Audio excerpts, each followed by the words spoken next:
Hello everybody and welcome. This is going to be the first episode of Trucking Business Insider. I am Nick Richards, your host. Some of you know me as Renegade Trucker from the Renegade Trucker YouTube channel. And if you guys haven't checked me out there, please go do so. There will be a link in the description below. On this episode, what we're going to start talking about on this channel and what the purpose of this channel is we are here to talk about the business of trucking.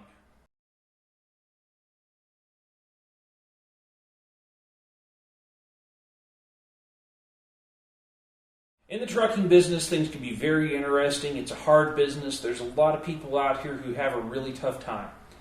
A bit about myself, I have been in the industry now for 12 years. As of this 24th of September, it'll be 12 years. I started driving the 24th of September 2003.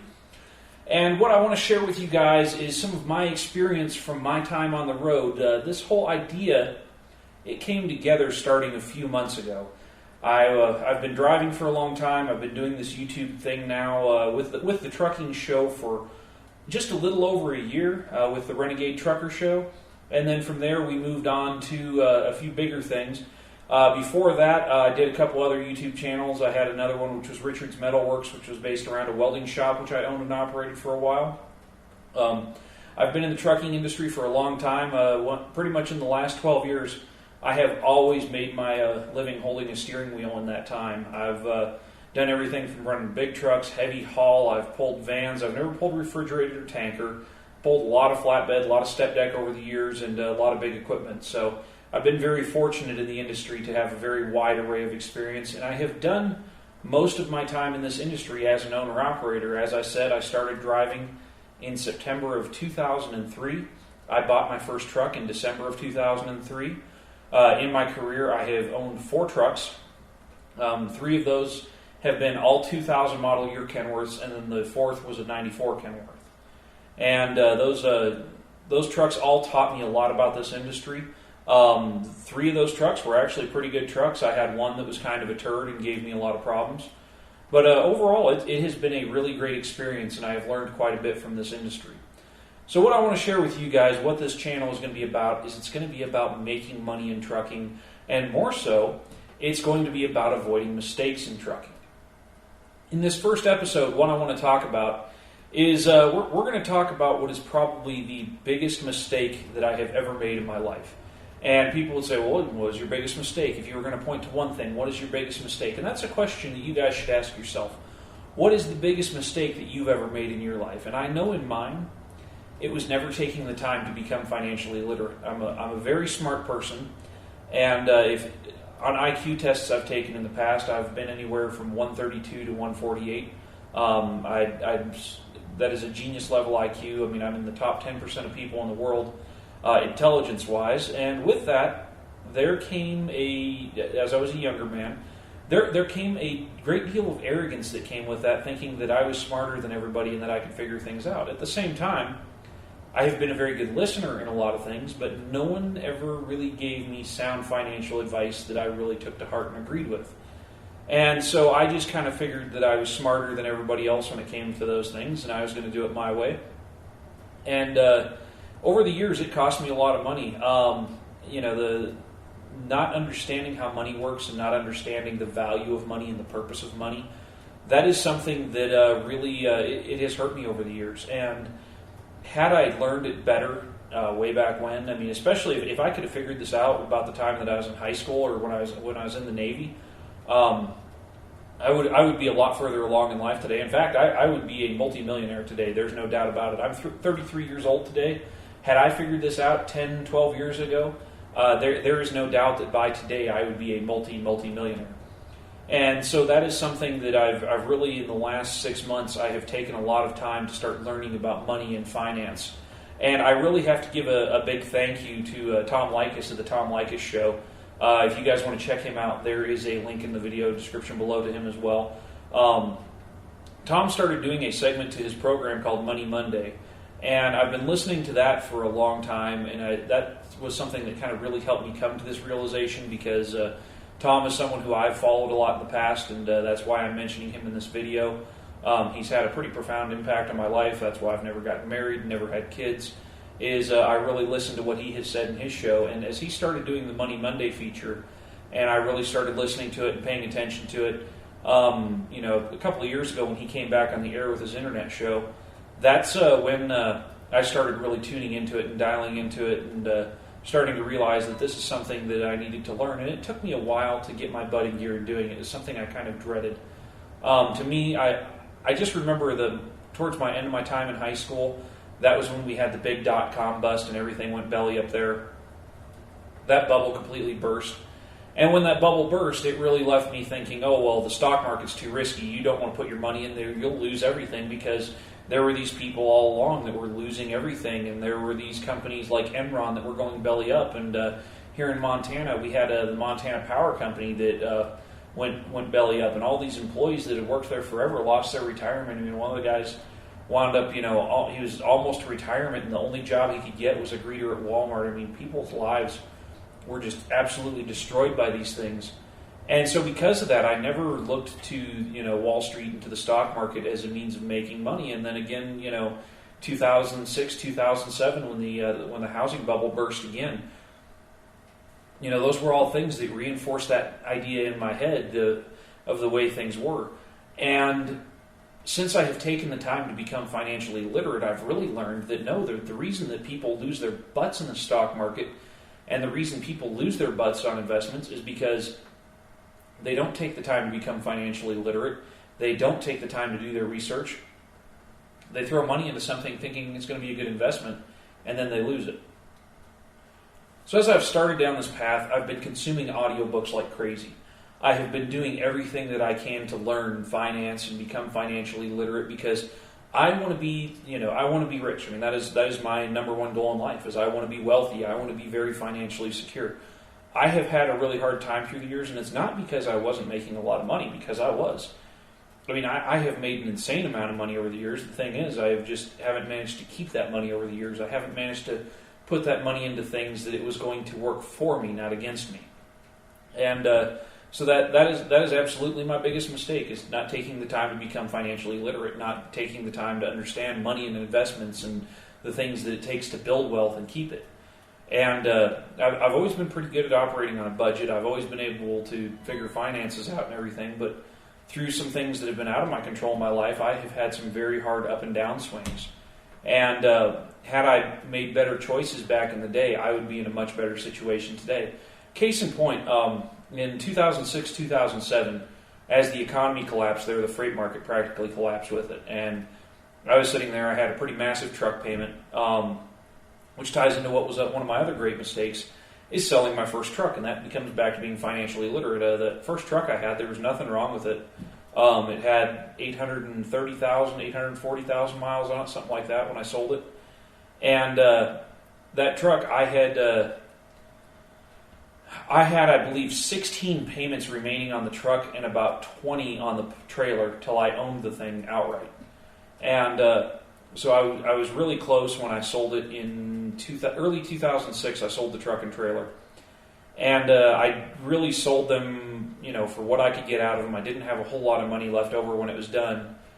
And in selling that truck and trailer, well, had I kept that truck and that trailer, by the time that the stock market and everything else went down, I would have had a much smaller truck payment, and I would have been in much better shape. I could have sold the house that I had at the time like I did, and I could have actually pretty well paid everything off and owned everything outright. And in hindsight, obviously being 20/20, because when I sold that house, I wound up with about $40,000 cash in my pocket. And when I sold the house, I turned around and I bought another truck, because I decided that trucking was something I wanted to go back to. So I was starting in September of 2006 with a truck that I just bought. And I spent a whole lot of money on this truck. I mean, it was a 2000 Kenworth. It was nice. It was pretty. It was shiny. And it had a C16 in it, so it would pull anything I hooked it up to. And I really enjoyed the truck for that. It had the Pittsburgh Power box in it, so you could crank that thing up and roll all kinds of coal if you wanted to. It was a cool truck. And interestingly enough, I passed that truck a couple of days ago coming up the Bozeman Hill here, and in Montana. And it was very interesting for that, kind of seeing that truck again. It brought back a lot of memories, and that has a lot to do with what inspired this video. I started having phantom electrical issues with that truck, and what happened it would just all of a sudden go dead. You'd wake up in the morning to start the truck, and there'd be no juice in it. It'd be dead. And the batteries were always dead. It wasn't, like a circuit had broken. It was the batteries had discharged overnight. And I replaced the batteries. I replaced the alternator. I hunted all through the system. I did everything I could think to do. And I, for the life of me, could not figure out what the issue was. And so because of that, I wound up in the situation where I was hurting pretty bad. I kept being late on loads. I had customers that I developed that were now mad at me because I couldn't deliver on time. And that truck really ate my lunch. And then when the economy started to collapse, I could just see the writing on the wall. And I actually made the dealership that I had bought the truck from buy it back from me. And unfortunately, in doing so, I had to sell it at quite a loss. But I was in the situation where I either did that or I was going to have the bank come repossess the whole thing, because I was at the point where I hadn't been able to make a truck payment in about a month and a half, just because everything had gotten in that situation. So, as it were, that's what happened, and that was my end of being an owner-operator for a while. And I sold everything out. I moved down to Texas thinking that was going to be a good choice. And my time in Texas, I learned a lot down there. I did quite a bit of college. I used my GI Bill to go to school. And still, though, in those years, the one thing that has always been a vice of mine is I love cars. I love working on cars. I've always been very mechanical. Going fast in cars has always been something I've loved to do. And if I had taken the time to really understand money, I would not have bought so many cars at an early age. I would have not, gone through, because I have owned roughly 75 or 80 automobiles, and I have, out of those, been able to drive 35 or 40 of them. And really, if you just took the money that I have spent on cars over the years alone, not including big trucks, not including the wreckers that I made my money with in my towing business, but just the cars that I have played around with, everything that's been a play toy or a daily driver, not a work vehicle. If you took all the money that I have spent on those vehicles over the years and you just figured, the average rate of return is 7% of the stock market every year, today, just on that money alone, I'd be worth roughly $1.5 million, $2 million. That's kind of what it adds up to. I've been doing some different facts and figures on this, and it's all based on memory, so I can't really call it factual data, but that is approximately where I would be today had I had those funds. And it's kind of hard to calculate, because sometimes I'd sell one, roll the money into the next. So there is that. But that was one of my bigger mistakes. That is one of the things I absolutely messed up, because it felt good to have those cars. It felt good to go fast. It felt good to look good driving it. It felt really good. But at the end of the day, I dumped money that I didn't have into a lot of these vehicles sometimes, just because they break and I had to get them fixed, or I was doing this or I was doing that and the other thing. And something that was a hobby was actually costing me my financial future. Whereas today, if I had made those good decisions then, today I'd be in the situation where I could go play all I want to. And so it was my own impatience that made it to where I today am not a millionaire. That was my mistake. And this is why I'm not a millionaire today. And I think to really get there, the key thing is having this hard objective look at my life like that. And that's what I wanted to share with you guys in this video. That's what I wanted to talk about. And for those of you that are figuring this business out and you're starting to talk about things, this is the very first step. If you want to be in business, you need to become financially literate. And I have really learned this lesson the hard way, is that you need to understand money. You need to understand finance. You need to understand investments. You need to understand the importance of saving, and you need to understand being able to put money in a way in an investment vehicle that is going to protect the value of that money, so you have that money in the future, because the currency is constantly losing value. And so in those things there, when you start to understand that, then you will be better prepared to make a business work. To run a business, sure, you need the skill to have the business, you need the skill to do the work. But without being financially literate, you will expend a tremendous amount of effort only to wind up with nothing. And for me, it really came to a head back in 2011. I was in a car accident. And after a lot of years of making bad financial decisions, I did not have a whole lot of money. And when I was in that car accident, I broke my back. I had a guy run into the back of me doing 100 miles an hour. There was nothing I could do. I got hurt very badly. I almost lost the use of my legs. There were times I would be sitting somewhere for a while, I would stand up to start walking, and boom, I'd just hit the floor. I'd go down, and I'd have no feeling in my leg. And that was a very, very scary thing for me, and it took a long time to heal up and recover from that. And I was out of work for almost 3 years. And fortunately for me, I still had my GI Bill, my benefits there, so I was able to go back to school. And even though I had to take out a certain amount of student loans to survive through that time, I was able to use that time to heal up and to recover so as that I could go out and do the job again that I'm doing today. And that recovery was very, very difficult for me. And I'm still not 100%, even almost, it's 4 years later now, almost 5 years later. I'm still not 100%, but I'm doing a lot better. And for me, that change has been pretty amazing. And in that time, when that accident happened, I was not in a very good way financially, and I had to close both of my businesses down the hard way. I wound up selling everything I could sell and sold a lot of it at a loss just because I need money and just because I needed to get the stuff out of there because I knew that I was closing the doors. And that accident totally decimated my life. I didn't have any insurance for it. I wasn't set up for it. So it was a very, very horrible life-changing experience, and I didn't understand the importance of getting those things figured out and the importance of having those savings in a backup fund. And so it has made what I've done in the last year and a half here, building the company up to where I am now, building the trucking company up again, it has made it very difficult. This has been an insane struggle on what I've had to do to actually make it in this business here. I started with the 94 Kenworth. That 94 Kenworth, it was a pile when I bought it, honestly. I mean, the truck was the truck that I could afford. After I got the settlement from the insurance company, I had, I think, $13,800 left. I think it was $13,850. And I'd gone up and looked at this truck in Houston, and it needed a bunch of work. And I am a disabled veteran, so I do have a monthly check from that, which helped me. I mean, it really carried me through this, and that helped out a lot. I don't know that I could have done this if it weren't for that. I mean, I probably could have. It just would have been that much harder.